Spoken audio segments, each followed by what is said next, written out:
There we go. All right, so what we have been doing is sort of the baseline is starting with the comprehensive plan that you have, and then really the new zoning ordinance that we're working on will be the implementation tool for that comprehensive plan. So setting the rules and regulations for that comprehensive vision that you all adopted in 2018.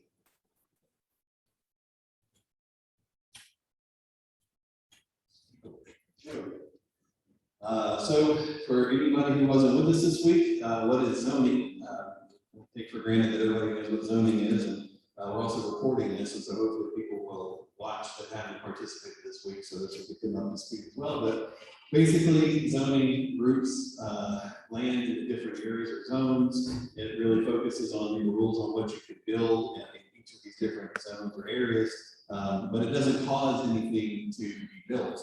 It really is, you know, if the landowner decides they want to do something, this is the rules that you follow in each of these zones. Next.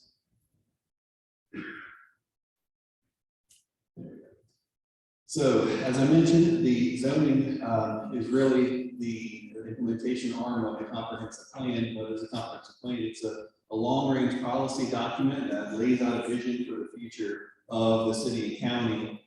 It's got policy guidance for growth, development, conservation within it, and then has specific action items that are directed at implementing that vision. Next. So within the comprehensive plan, there is a checklist of different policies, and one of the most important policies, the reason why we're here tonight, it says to make revisions to the Unified Land Development Code to support the goals and policies of the comprehensive plan. So there it is in the document. And because it was adopted by all the elected officials, we are able to take that as, you know, the direction forward. We don't have to revisit all of the details of that. Next.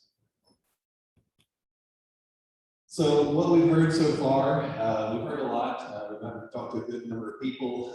People talked about consolidating, streamlining the document, making it much more user-friendly, talking about protecting agricultural areas and habitat, as well as historic areas too. People talked about providing a focus on the character and context of the zoning, rather than simply just focusing on what the uses are.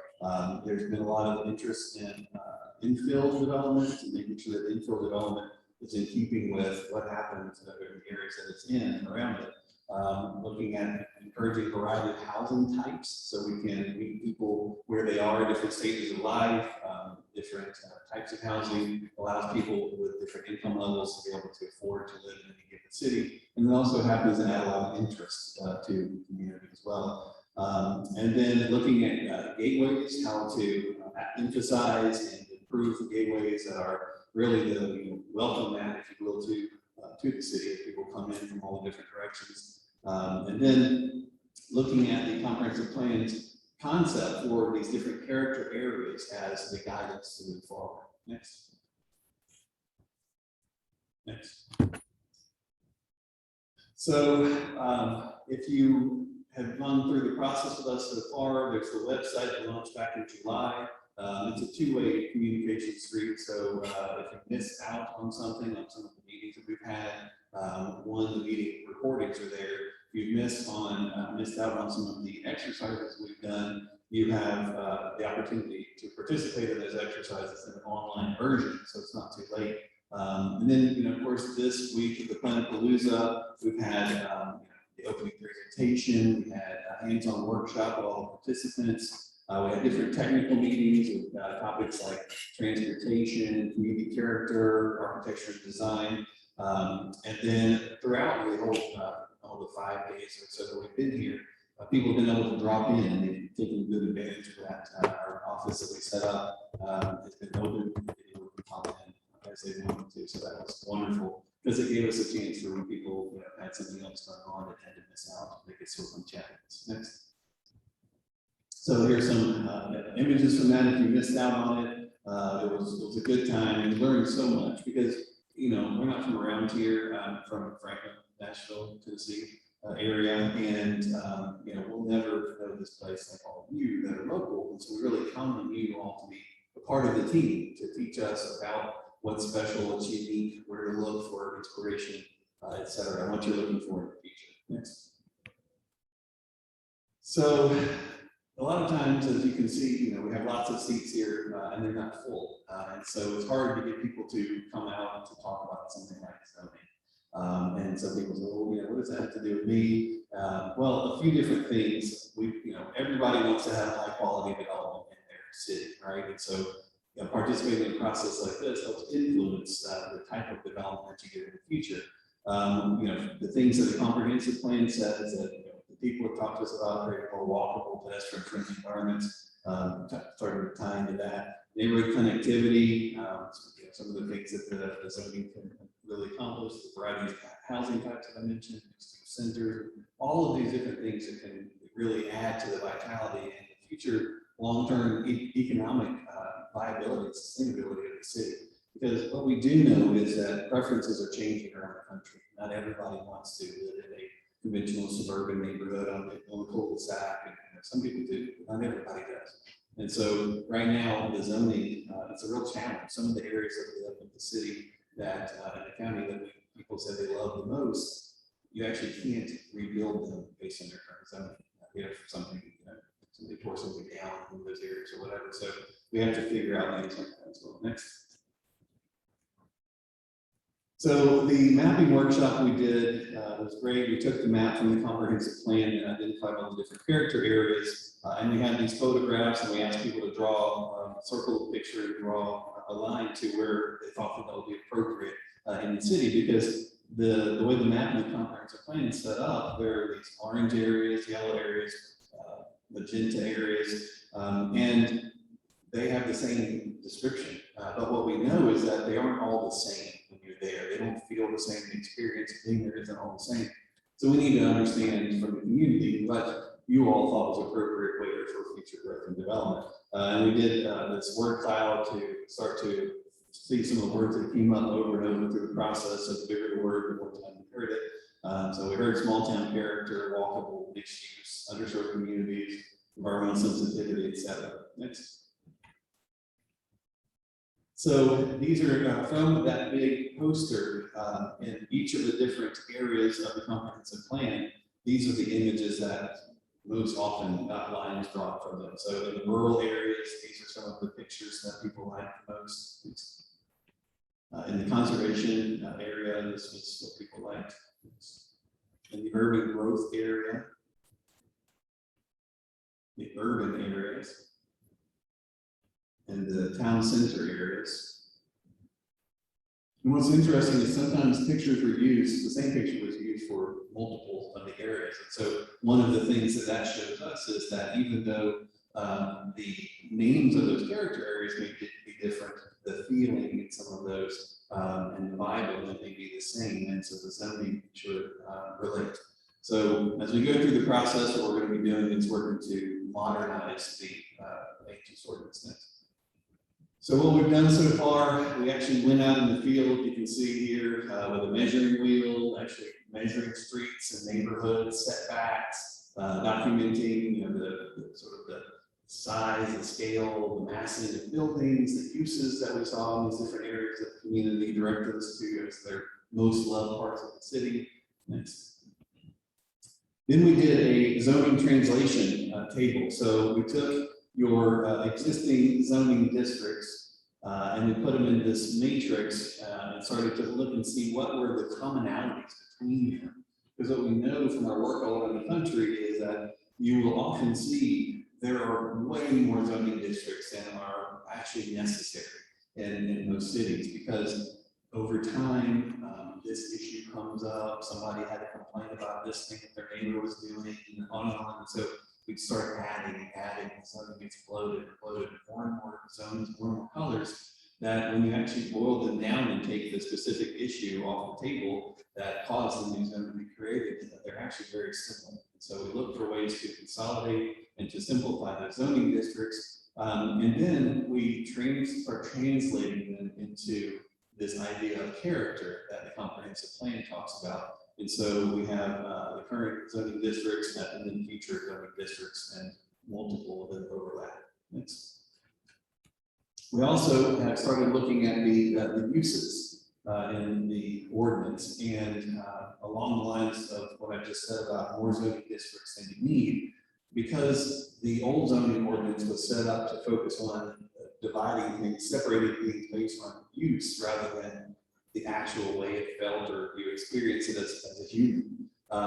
Then you end up with a use table that's so long, and you'll see many of those uses actually where they're permitted and not permitted are the same in multiple zoning districts amongst those different uses. And so there you go, like, oh, those can be consolidated. And so what we're looking to do is actually take a more categorical approach. So higher level distinctions between uses rather than such a fine-grained breakdown of all the uses. But each of those higher level categories will be sort of fully defined so that the city staff is always kind of having to interpret what each of these, what use is appropriate or not appropriate in a particular zone. And so then if we are, instead of using the use as the thing that is the most important identifying feature of a particular zone, and we're moving towards character, then you start to say, okay, well, within each of the character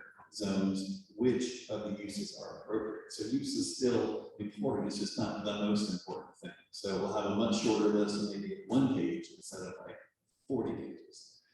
Next.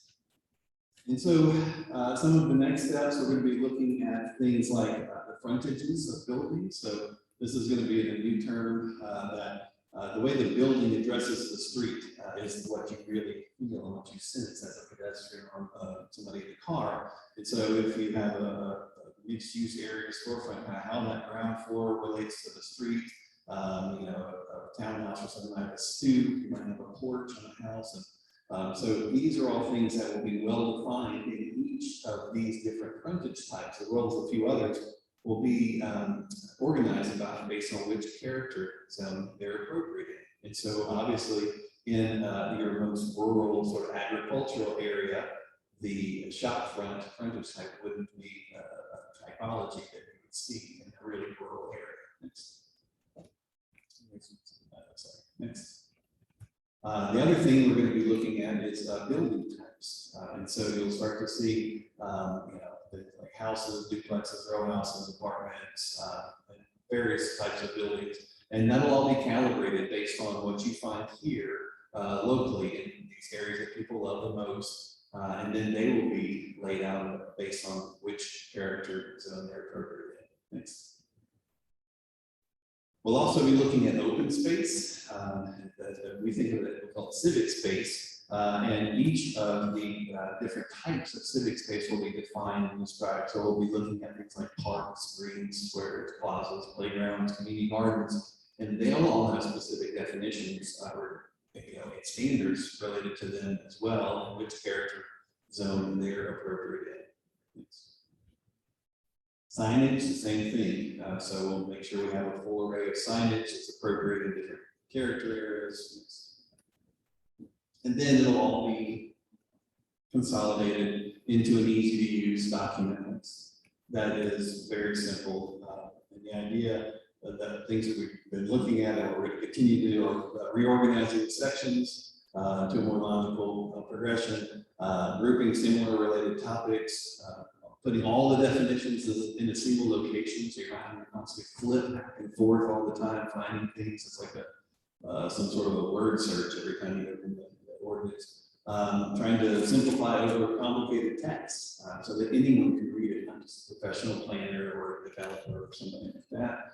Trying to get rid of subjective standards. Again, we want to make sure that it's easy to use, and if somebody's always having to guess what this zoning is saying, then it's really difficult, and you never actually know what's going to come out the other end of the development process. And so then it falls on staff to interpret, it falls on the elected and appointed officials to make decisions about things that at the end of the day, from a developer's perspective, can be problematic because they may feel like they've been run around, and try again, come back, try again. And then from the citizen's perspective, they don't know what to expect.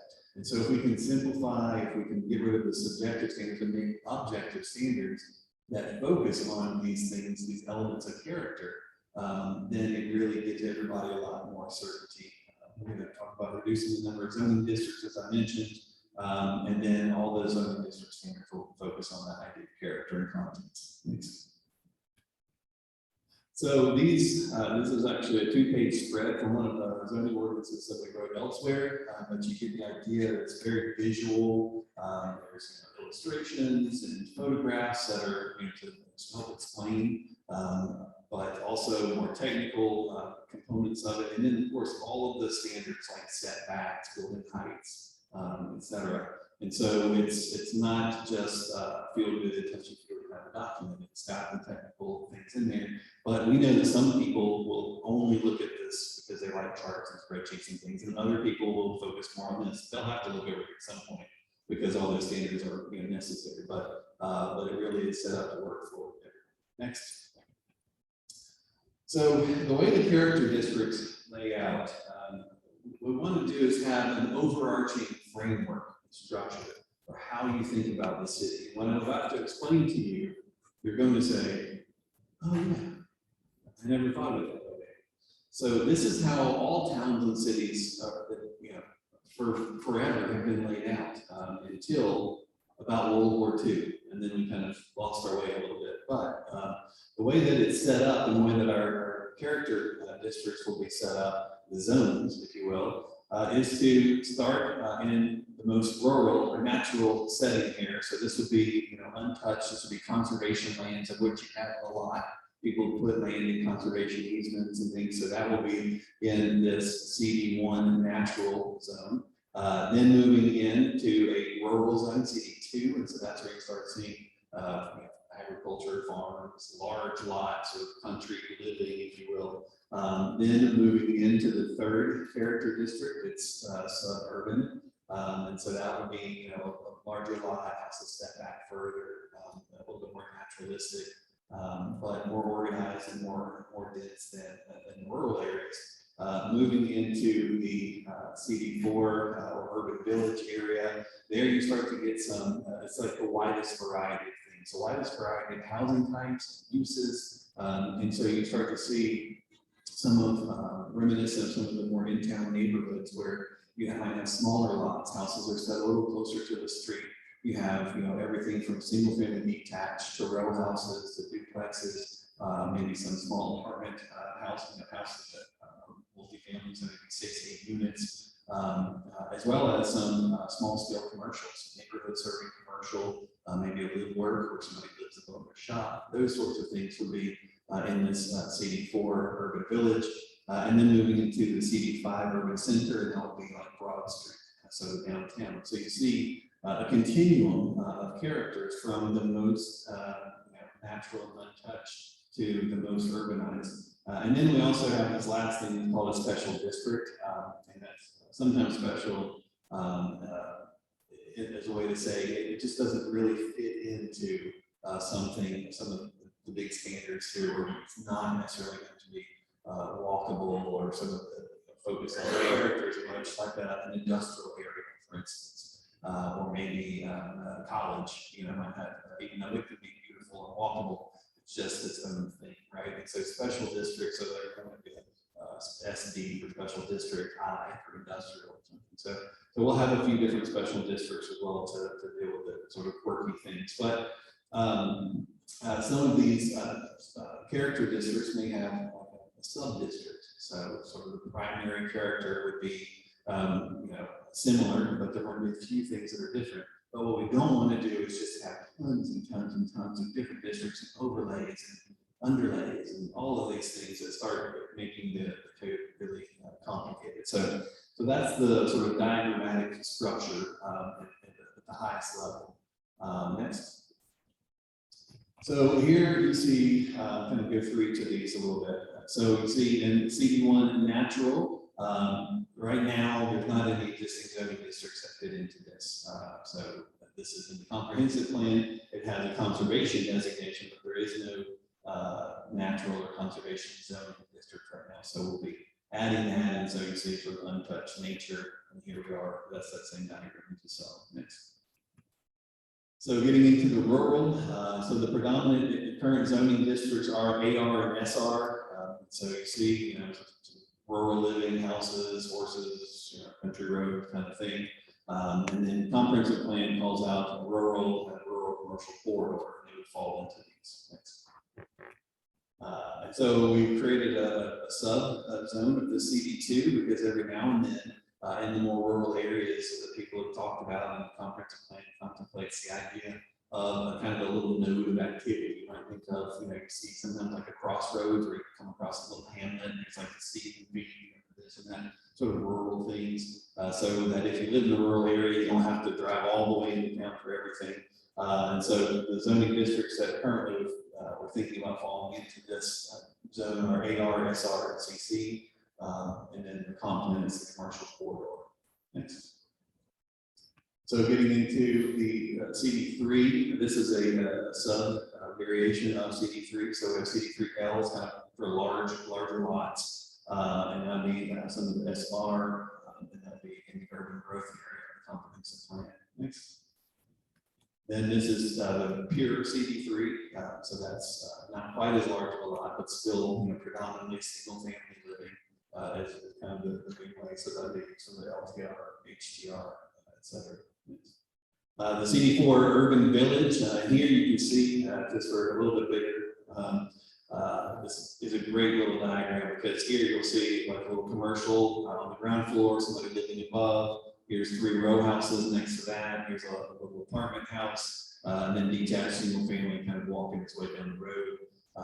And so that's, you get the idea. There's a lot of variety and diversity in that. But as you go down the street or turn the corner, it may be mostly single family detached, but smaller lots set closer to the street a little bit. And so the zoning districts there would be DR, MR, NOC, OI, CC, UMU. And that fall into the existing complement category of town center. So we have a sub variant of that we call CD4C. So that's the corridor, because you have lots of these suburban corridors around, around the city that have commercial uses, but they're all very, very conventional suburban strip highway, same old anywhere USA kind of vibe going on there. And so what we've done here is made a variant of CD4 that has that little bit of that charming walkable character, but it's more auto-oriented. It's more for things like where a use that may want to have a drive-through, for instance, but the drive-through would be located in a logical location, and you kind of come in the back and you're able to consolidate. You know how you drive down some of your corridors right now, there's just driveway after driveway after driveway, people coming in and out of the other, and it's just a mess traffic-wise. You don't see that except for in very suburban areas, and it never works from a traffic perspective. And so doing things like this starts to clean up some of that. You can limit your curb cuts and have cross access between the lots. So you know how if you go in one commercial business on the strip highway now, and you're done there, well, it wants to walk. It's not great. So you have to get in your car, and then you got to go drive to the next one. And so here we actually set it up so that they can all work together in a very logical way, but still accommodate some of the more suburban and auto-oriented uses. Next. Then we have another variant of CD4, and this is more for the River Arts District. And so we're calling this CD4M, which is the Urban Maker Village. And the idea is to kind of build on what's there already. It's kind of cool, funky, a little bit grittier, and but still the idea of having mixed use and residential coming in, making just a wonderful place. But you may want to have people down there who are like making cool things that might be sold in the shop, and it's not heavy industry, but maybe some small scale, somebody woodworkers or leather guitar maker or whatever the case may be.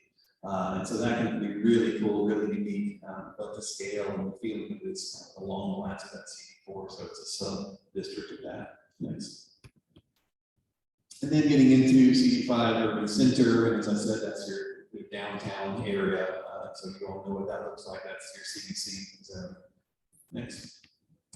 I mentioned the special district, so we're looking at a light industrial one, not the maker version, but it's light industry. Heavy industry as well. I'm not sure that there are others that are necessary, but we've starting to look into that more. Next.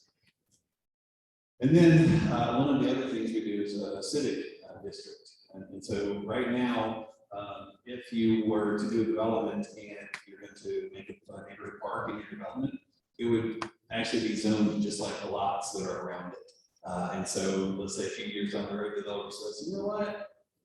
People really like this neighborhood, and we're actually out of lots. Why don't we go ahead and make that park a couple more lots? You know, and so here you actually start to lock it in. So some of these civic spaces that I told you before that have their various standards, those would fall into a civic district. Next. So as we've been thinking about and working on the specifics of the standards for the ordinance, we've also been trying to understand more like what's going on in the city and county, and try to find some ways to illustrate how some of these ideas work, how it, actually looking at a particular piece of property. So I'm going to show you several images here, plans that we've drawn this week. We don't control these pieces of property, and as far as I know, the city and the county don't either. And so if you own any of these pieces of property, never fear. These are just examples of picture property. Maybe you think, oh boy, free claim, right? So here, I'll show you some things we come up with. Next. So we looked at several different areas around the city and county. Next. The first one we're going to look at is we're calling Turner Call. So this is the situation that you have now. The reason why we picked this area is because people said this is kind of a gateway in the city. So it really it's people's first impression, if you will. And so what we're trying to do is to understand what the issues are, how the zoning relates to it. And right now, as you come in the intersection here, this is here's the bridge, and so this is the main intersection. And as you come in, it feels pretty suburban right there. You know, you got drive-throughs and all kinds of stuff, and this building set back, and parking lots all around them. And you never know that just around the bend, except for the fact you actually can see the steeple down the road, is this amazing part of the city. Next. So we took some liberties, we drew some lines on the map, and we showed how that could all be transformed into a proper gateway using some of these concepts that we've been talking about now. The thing is, what we tried to do to make sure it wasn't just pie in the sky was we actually took the buildings that were sort of scattered across the blocks right now and used them, and we just reoriented them, relocated them. And so what you see actually reflects what was there, but also some new things that we've added. And so now as you come in this entrance here, it will be quite a different experience in the city. The parking is oriented, consolidated in the rear. So that's what you see, these big spaces out here, parking in the rear. At great streetscapes, sidewalks, all those curb cuts are cut out, so on-street parking. And it really would completely transform this image of the city. So the next area we're going to look at, we're calling North Rome next.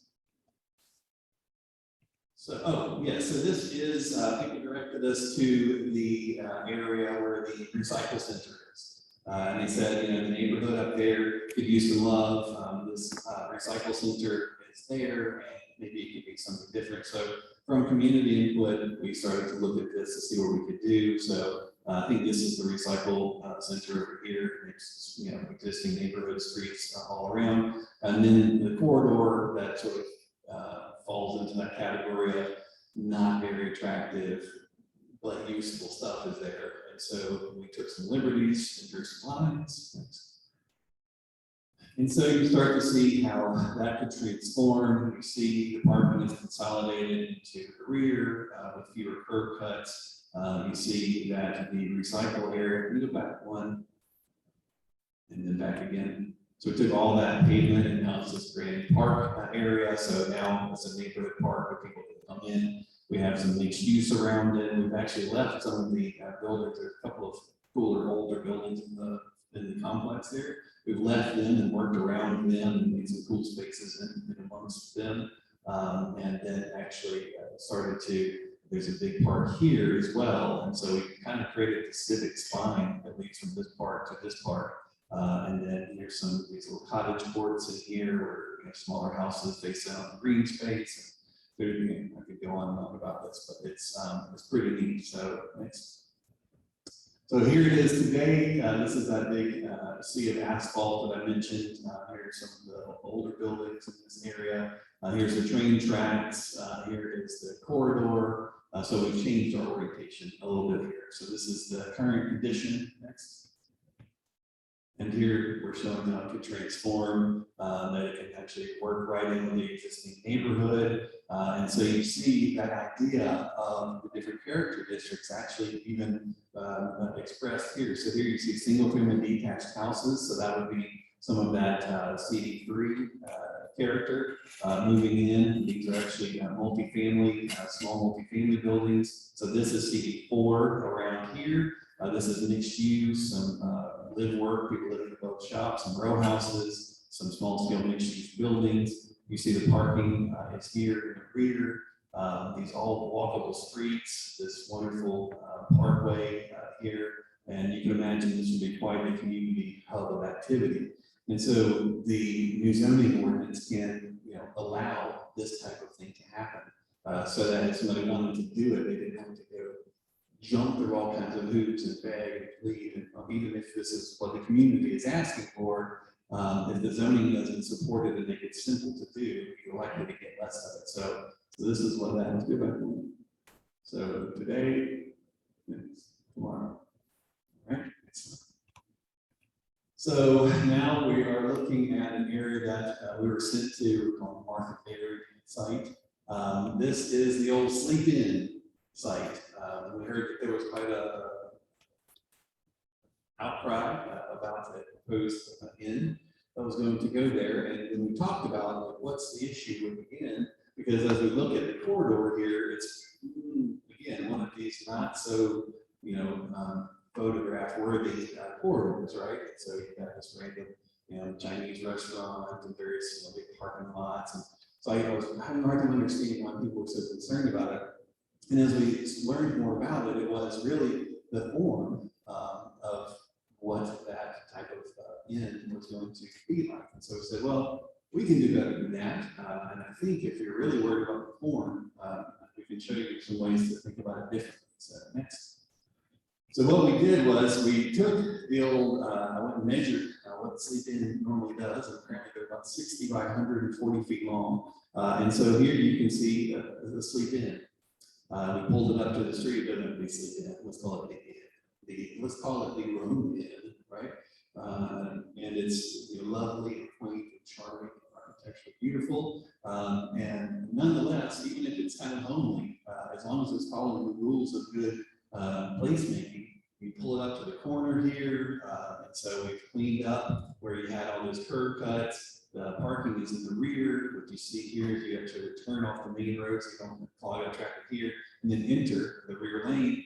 Here's the drop-off even for the inn. And then coming down here, it's a couple of mixed-use buildings. This is a small-scale apartment house and some row houses, and then a single-family house next to single-family houses, right? And we left the trees here that are already there, even though we don't need buffers, but we do it this way. They're already there, so why cut it down? And so here, now you have this sort of transition from higher scale to a little smaller, lower, and it all gets more and more relevant and appropriate. The character of it becomes appropriate to the character of the neighborhood and its context. And here, just for good measure, we actually put in a gas station. This is what we call gas backwards. And so here is the pumps are back here. This is the convenience portion of it, where you go buy your Slurpee or whatever. But it's facing the street here, so the sidewalks, you actually can walk to it to get the stuff that you want in it, as well as drive to it. But the pumps aren't out in front and sort of saying, this is a very strict corridor here. And you see there's a way in and out, so you can drive straight through here. Here we come in just because there's one extra curb cut. That flow works well for these gas stations, and if they're willing to go backwards, we're getting a little bit of some love there. And then there's another entrance here. So we make sure we have all these parking spaces to accommodate the inn, the mixed use, and all that. But these actually park themselves. These are actually garages for the row houses, and the parking for the multifamily occurs right here. And so everything's been thought of and dealt with. Next. So here it is today. This is your next year's postcard. Here it is tomorrow. So go back. Today, tomorrow. So here's the end. 4 stories. We heard one was proposed as 4 stories, so we said let's do 4 stories. And then here's the multifamily building. Here's the row houses. Here's the single family house, and kind of steps down. For this view, because the gas station was actually over here at Cliff, we actually moved it over here because once we started setting up the view, go back one, we realized that, oh yeah, this isn't so great either. So we put the gas. So now you see how the gas backwards works here, and then the parking for multifamily and things.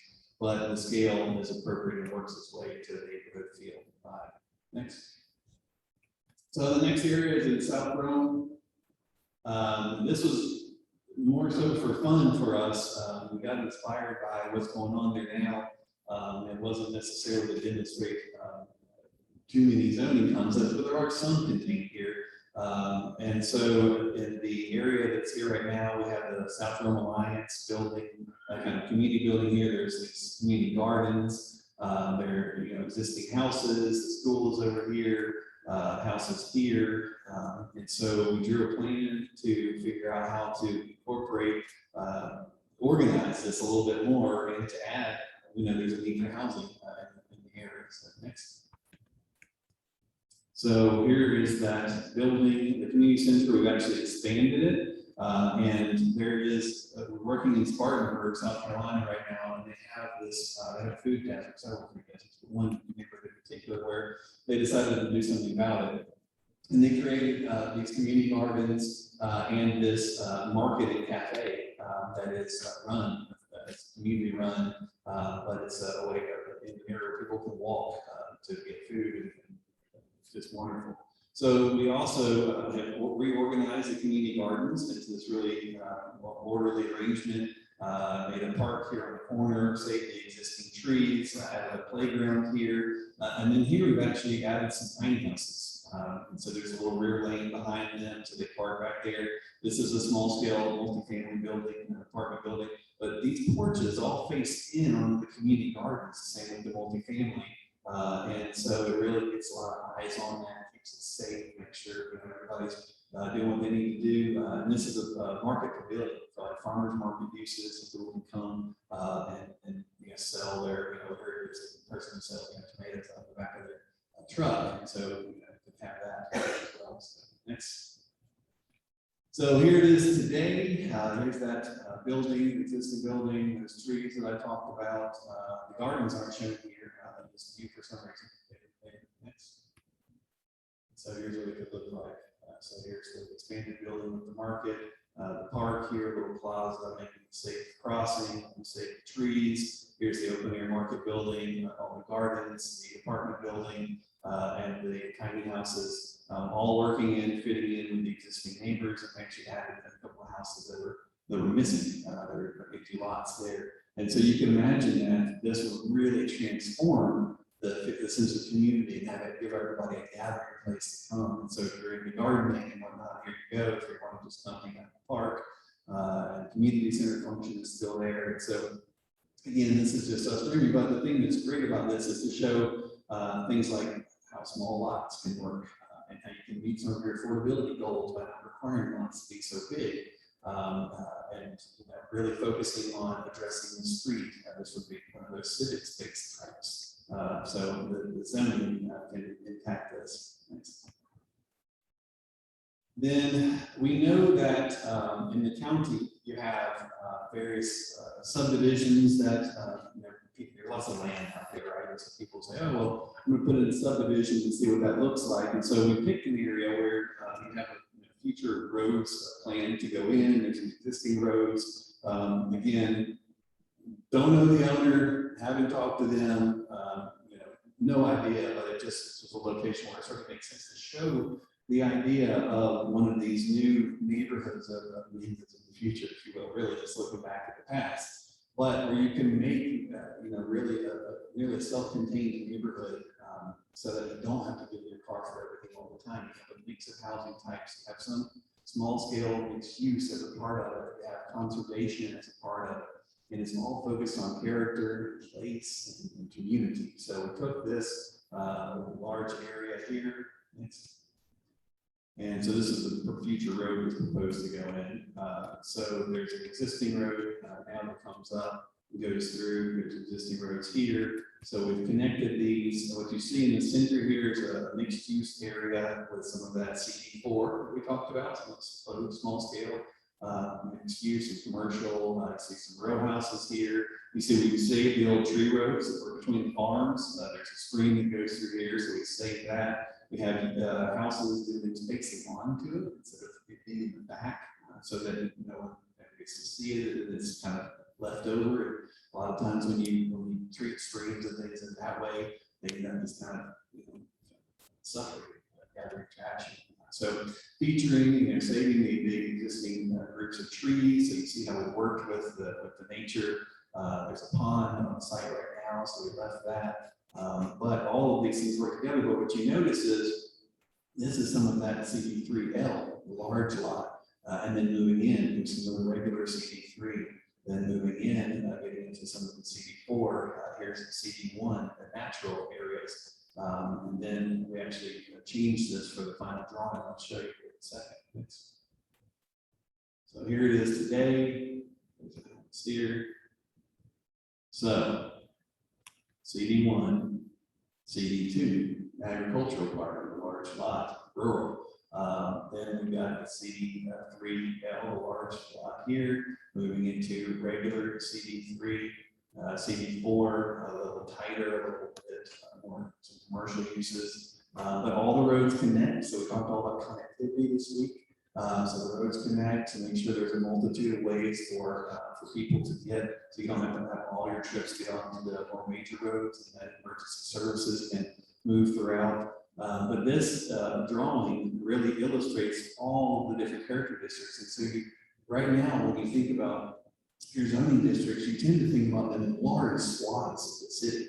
Well, the way that you actually use these different character zones is you actually can use it in a much more fine-grained way. So let's say this is about 100 acres, I think it is. And within that 100 acres, instead of it just being one thing, all yellow on the map or whatever, and every lot's going to be about the same, and every house is about the same, you end up with this really rich variety of a real place, as you can imagine. For those who aren't looking to just live out in the wilderness by themselves, there's really something for everyone here, right? So there's, if you're into the large acreage and you want to have agriculture and silo and a barn and do your thing, if you want to have a larger lot, set back further. If you want to be closer to your neighbors, if you row house makes better sense for your price point. If you want to live above a shop, but all of these people may want to walk to their neighborhood center and go to the bakery, coffee shop, and so it all works together in a new neighborhood in the future. Yes. So that's what we've been busy with this week.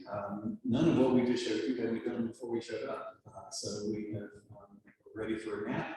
But the timeline, as I mentioned, we've got on the webpage all of the different opportunities. You go click on the different presentations, the different meetings. You go get input, get involved, and you can go share ideas and thoughts and do exercises. We are here. And so what we're going to be doing next is looking at kind of what we've learned, sort of synthesizing it, and trying to understand it better. We'll be creating a draft of the new ordinance that we'll deliver to the planning staff. We'll do a quick review, make sure we haven't forgotten anything that we talked about. And we'll make any tweaks to it based on that. Then we'll release a public draft for everybody to look at it and try to make sense of it, consider it. Then the public will have an opportunity to get input. That input will come back to the planning department. They'll go through it all and provide to us what we need for edits. Then we'll make those edits and we'll deliver the final draft, the final document. And then we'll come back next year. We'll actually come and do open house, the draft, the public draft. So we'll give you a little orientation to it as well, so you won't have to just wait for the first time without any explanation. And then once the final document is ready, we'll also come and give a presentation about it next. So, a lot of talking I just did there. I'm going to stop now. Hopes, fears, aspirations, dreams, concerns. Anything we didn't talk about that you thought we would? And with all that we talked about this week, it's likely that even if I didn't talk about it tonight, it's just because I didn't pump it in my head. So I'm just winging it, I don't know cards or anything. So if I didn't say it and you suggested it to us, it doesn't mean it's not going to show up in there. So what do you think? What do we need to know? Yes, sir. Let me ask you about historic districts and in terms of the regulations. Yes, we have, I think, 5 historic districts. How does it, how will that be impacted? How does it kind of intermesh? Yeah, so right now, you have your separate guidelines for historic and all that. So we're still working through what those standards are, how they need to work. But in general, with things like historic, a lot of times, we leave the process in place as it is, and just make sure, like, some of the things that we often find, because we start focusing on character in a way that the current zoning ordinance doesn't, it actually takes a lot of pressure off of the historic guidelines to do so much, and also the groups that oversee it. And so hopefully it'll all be a little bit more seamless, and a lot of those things will start to show up in the zoning as well. So, but we're not sure quite yet. Good question. Yes, sir.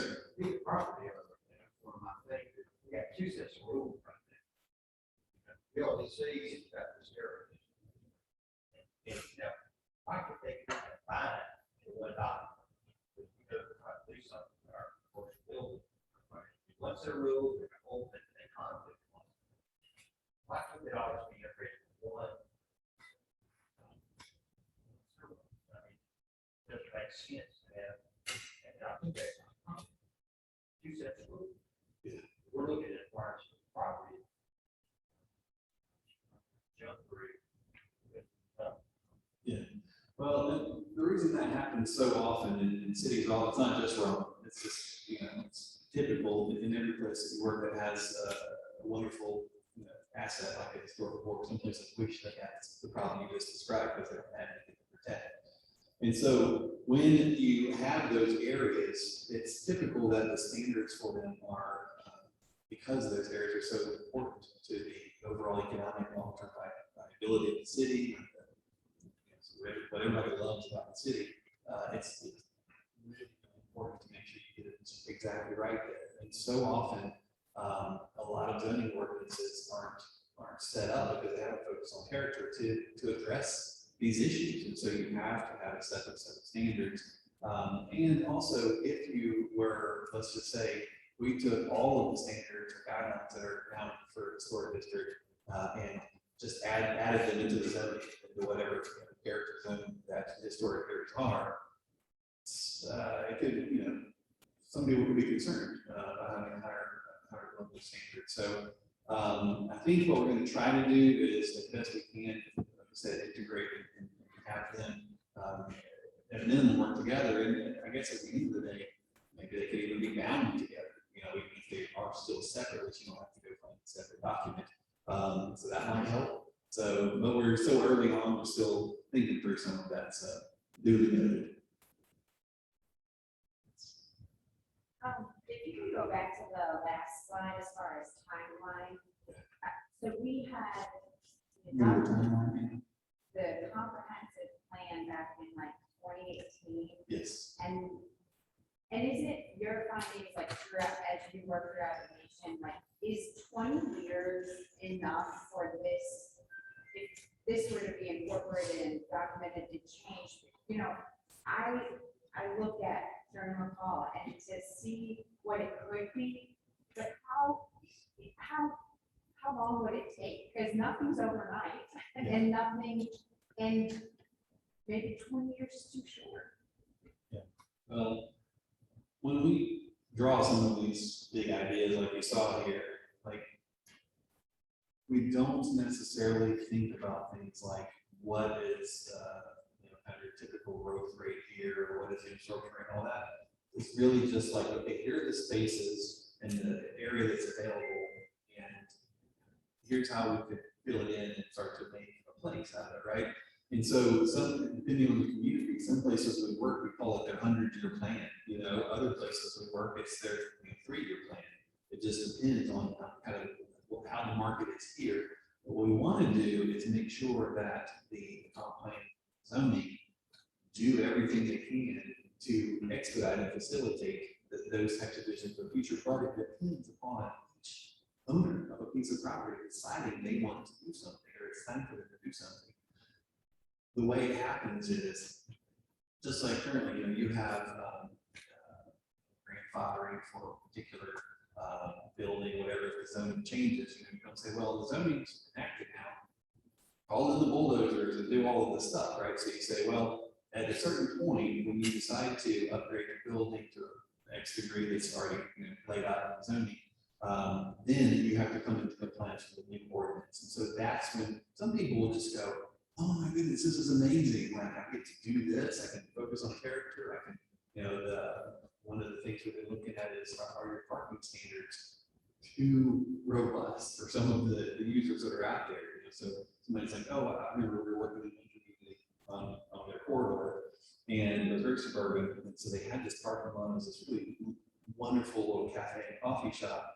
And as soon as we got this in place, they're like, this is awesome. We're going to get rid of some of that parking. We're going to have this outdoor dining, this cool, bistro deck, and all this stuff, and add on to the front of our building to get us up closer to the street. Some people just get it. Others will go, oh my gosh, this is not, all I care about is having a drive through that you can circulate all around, and I don't care about character. And so that's where, you as a community, your confidence and plan has set this path forward. Now we're just writing the rules to allow it to happen. But there will be growing. So, there will be concerns. For sure. It just happens naturally. And the city can do things, and the county can do things to facilitate it as well. So partnering with you own property, being able to do stuff and say, well, this is great, and now we've got a group here that's going to take this property that we own, and they're going to move this vision forward, and all of these things. So there's a lot of things that can happen. But the way it happens, rather than the transformation of the existing corridor, let's say, what happens first typically will be greenfield development, right? So where people are already looking, they're like, oh, that farm's right for development. Okay, fine. And now it follows these new rules. And so you get that 100-acre neighborhood of the future / past, probably sooner than you get some of the transformation corridors. So, yes. I love the before and after pictures of these neighborhoods of the future. How do the communities support that? How do we encourage that? Because we, I think, have tended to support how we do these small communities that support themselves, or that have more of that neighborhood feel and all that multi-place. First thing you do is, as the new zoning ordinance goes through the adoption process, you should come out in that green shirt and we say, we are for this ordinance, yay, rather than one of those red shirts. So come in and actually say you like it. And don't listen to everyone does, because that tends to be the way it works. Only if you're upset or concerned do people show up to speak. So that's the first thing. The second thing is you can actually support it with your dollars, the market. And so if some developer is going to do this, the next person who does the development, move in, right? And so you do it there, and then all the other developers go, oh my gosh, this thing, people do want that, and they will pay for it.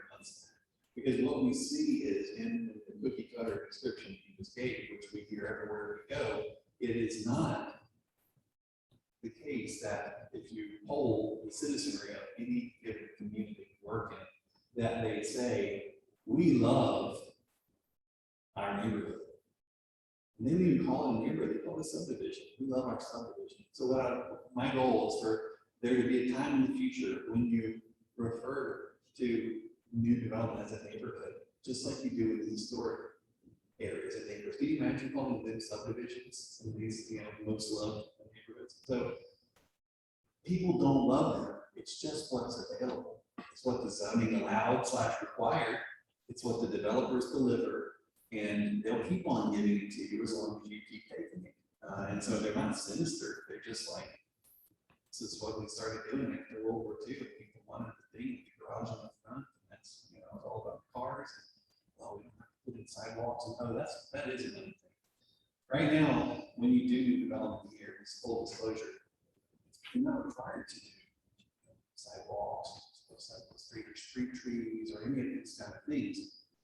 Can you imagine if these neighborhoods that everybody directed us to, that said they love the most, didn't have street trees? Some of them don't have sidewalks, and you know the streets are narrow enough to feel totally comfortable walking through the street. I get that, not every street in this sort of cities has sidewalks, but a lot of the common things that make a street lovely that somebody wants to live on are not required.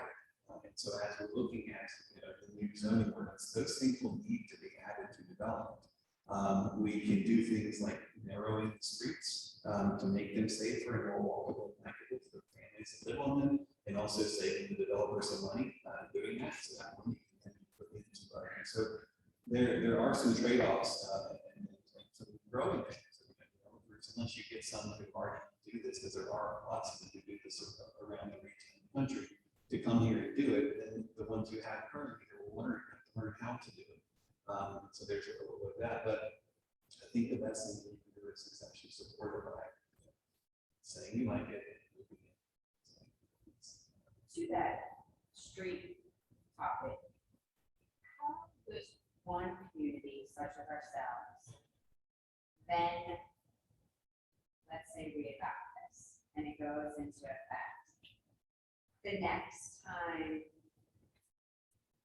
27, 411, 53, all of these states run roads, get new paving. Is that something that we submit or demand from the state to build for our new specifications as far as that section of the road, or it's the bike friendly, or, you know, shoulder friendly, that whether it's with or no with, or or bike friendly, that kind of thing? How does that state and local street ordinance get actually built? That's a great question. So the way that we think about places is you have the private realm, which are the lots, you know, sort of from the back of the right of way to the back of the lot. That's the private realm. Then you have the public realm, and that's everything between the right of ways. Oftentimes, that right of way is either controlled by the city, the county, or the state, or whomever.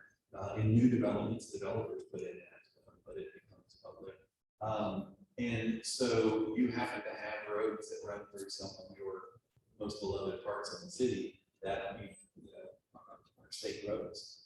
The state doesn't like to do things like walkable, bikeable. They're very good at moving cars, and that's been their directive for a long, long time. Now, luckily, states all around the country at the highest level with national engineering standards and all that have finally started getting on board with this idea of the context sensitive thoroughfare design.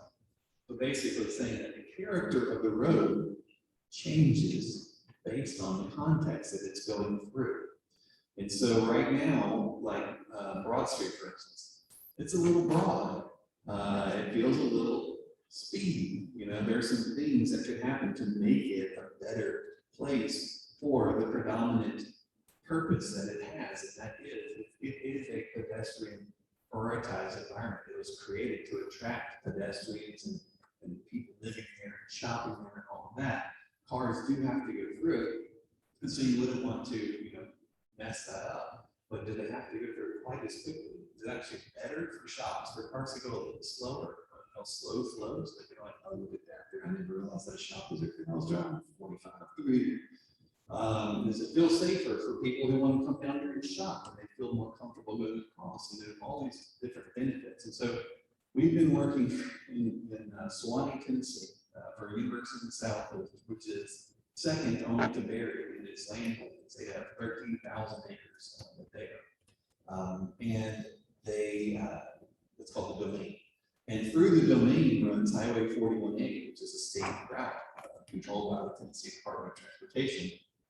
And so for the past 3 years, we have been dancing with the DOT to make improvements to that, because we are creating enhancing a village adjacent to campus that is bisected by that state route.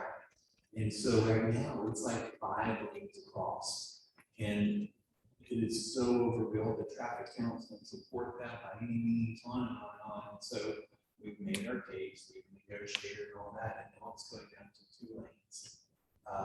Which, you know, most people say, oh, if you want to do it, it's not true, it will. It just takes endurance and diligence, a thoughtful plan, something that, you know, speaks their language, on and on and on. And so some of these things that we've shown in here, I didn't mention this, I'm glad you said it, would benefit from a road diet, slimming down some of the roads, adding some on-street parking, adding some street trees, those kind of things. So improving that public realm as well as all the things we showed in the private realm. So it's possible, this takes work. And I just swear this will be bad.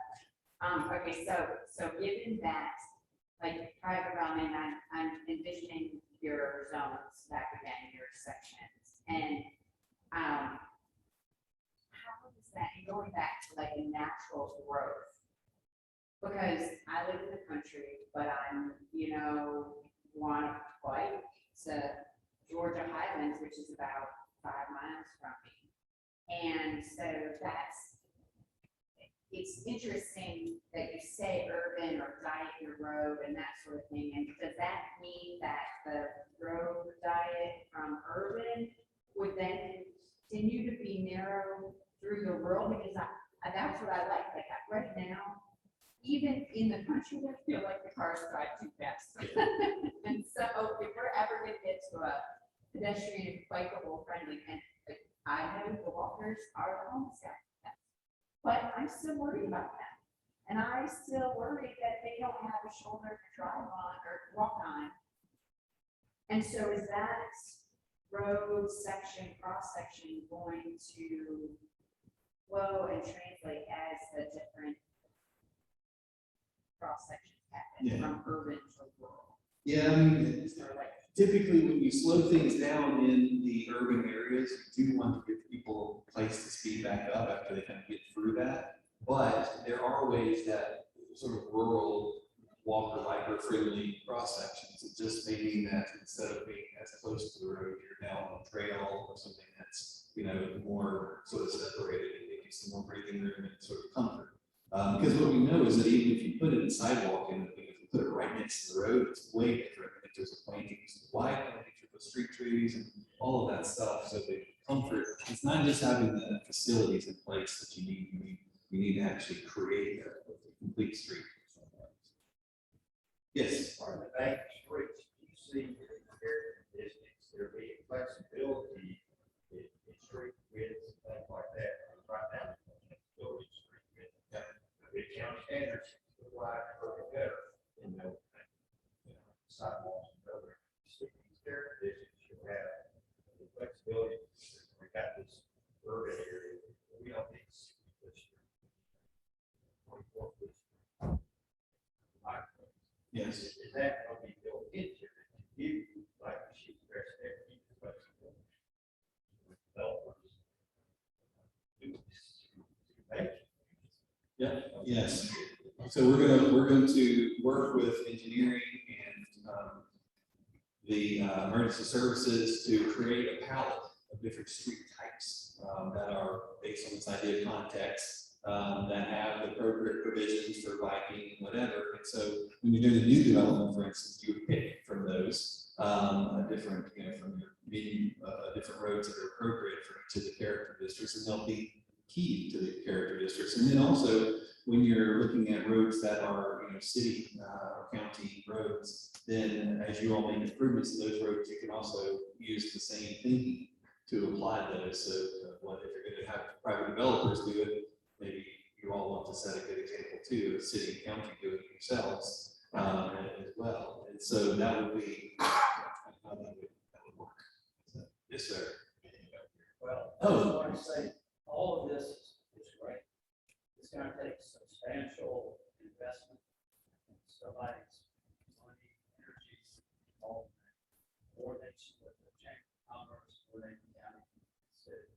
But I guess the concept of build it and they will come, is that what you're after is No, in this community, you have the health industry is big. There are 2 or 3 other big industries. Otherwise, back over businesses. And what will this do? Back Yes. and have more fun.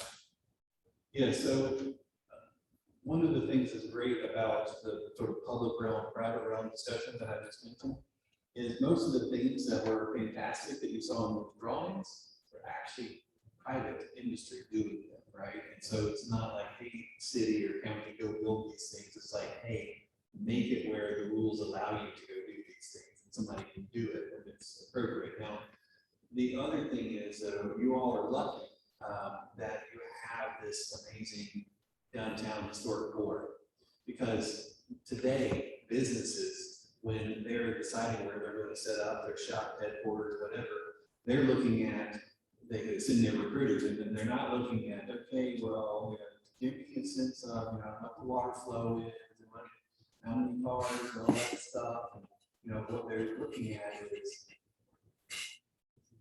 cool, look at this, they've got this great downtown, our employees would love this. Right, and so that, like the whole thinking about why people set up, especially now, in this digital age, post-COVID, people working where they want to work, living where they want to live. And so it becomes even more important than it already had started becoming. And so the idea of really setting the stage for this stuff to happen is so important. Now, there are things that the municipality can do to, as I said, facilitate these things happening. There may be some things you want to do on your own, let's say, in the recycle area or whatever. Maybe you want to go ahead and make that beautiful, awesome park to show commitment from the city as to we're creating, we're all in. Because a lot of times what we see is, we'll do this, this corridor plan, and we showed up, they wanted to transform it and all of that stuff, and the developer said, okay, can you go ahead and start working on the multi-way boulevard? You're talking about this beautiful, street that we're going to put our buildings up next to. And no, you go first, developers. And they said, well, how do we know you're going to do that? So we're going to make all this investment and buy all this and that. And we don't know if it's going to transform on your side. So there is some, that's why I talk about partnering, sort of thinking about it as a group effort, if you will. And then also, we write comprehensive plans and downtown plans and all that. So some of the stuff I'm saying is beyond, so just tips for what it's worth. But in a place where you have a community that has skills and talents, especially in college towns like this, there's a lot of crowdsourcing you can do to get people involved to execute some of the big ideas. And so let's just a small example again. Community garden, like what we showed there in the neighborhood, is pretty neat. And what we know is that if you simply just say, community garden, use it yourselves. And sometimes it goes great. There's somebody who's really into it, and a few neighbors come together to do that.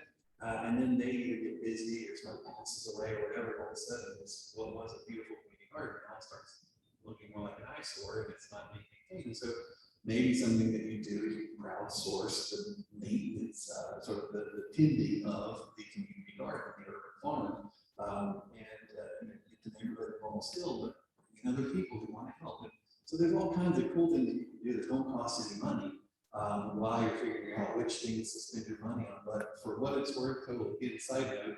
The zoning will reflect some of these ideas. Like, you have to do something with the river. You have to feature it and make it, it's so cool, it's right there, and you are already. And so I keep laughing about the bridge to nowhere as we work and do our whole process and the hotel that's there right at the end of the bridge. And I watch all these people walking to nowhere every day. They keep coming to nowhere over and over and over. And so what I suggest is that you guys actually put one of those things over the top of the bridge as you walk under it, says bridge to somewhere. Because what seemed like a wacky harebrained idea, so far-fetched in the future and a waste of money, I'm sure people said, who knows? Now, if you sit in the conference room that we've been working in all week, it's just a constant stream of people. It's a huge, and that was an investment that you all put in. And now it's actually much easier to think about redeveloping it or arts system. If you can imagine people walking over to downtown when it really gets hot, and it becomes this thriving place that I can imagine it will be one day. You have that underutilized parking garage right there on the river.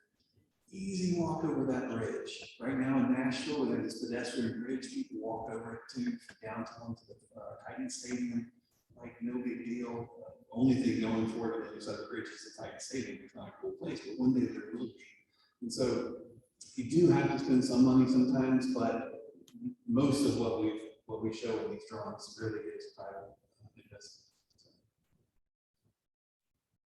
Yes, thank you. First, I want to say thank you for doing this. Thank you for going wrong because I asked that gateway. But let me ask you, will those plans, did I see that? Because we've been talking about a dedicated plan for this area. And will this be available online so that I can show it? Yeah. Because we have some private that we would work with. Yes. Private companies, partners with it to make something happen. So I will be able to show this to you online. You can, you just have to promise to tell them like, hey, they were only here for 5 days and they came up with this plan in not one of those 5 days. So there's probably some flaws in the plan. I wouldn't go build it tomorrow. Yes, appreciate it. Thank you for the tip to go to find that spot. That was a great spot. Who else in the shadows back there? I mean, anybody? I'm terrible at talking to people. So anybody in the upper deck there? All right, this was great. We had such a blast working with the community, getting to know the city. I'm super impressed with what you've got going on here already, what the future holds for you all. So many times we get called into places where it's like we're there too late. They should have called us in 20 years ago before they ruined everything. You all aren't there. You have, there's land available, there's infill opportunities, there's the river just waiting to be tapped into, all of these things. And so I'm really excited because what will happen is we'll write this zoning ordinance and have some of these drawings in it, and then y'all will kind of keep on the trajectory. Y'all are already going because you're already doing things, as I pointed out. But then we'll look like geniuses. Be like, wow, look at that zoning ordinance. The TPC, okay, really, it's just gone. We just got here at the right time. So, keep involved in the process. We haven't had a great turnout this week. I'm hoping it's like everybody's staying home and stay safe and all of that, and not just because they don't care about zoning or the future of the city. I know it's not that much, surely. But what I keep saying is, and I'll say this to the camera, you have to come and participate in the process. We're not from here. Don't let us mess it up.